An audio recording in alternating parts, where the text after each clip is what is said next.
तेल बिना सुखाता अचार हो। उनका से नीक रहे नैहर के यार हो। अरे बुझल हो करब टेलीफोन चाहे चिठिया पे भाई कवन उपाय के उनके बोलाई।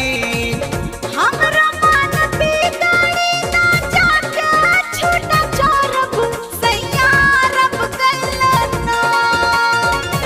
उनका रहत बोला कैसे छूटा जाके चढ़बू भैया जल्दी अइहे ना त भैया जल्दी अइहे ना तुसे जे पड़ौन के संगे लड़बू भैया जल्दी अइहे ना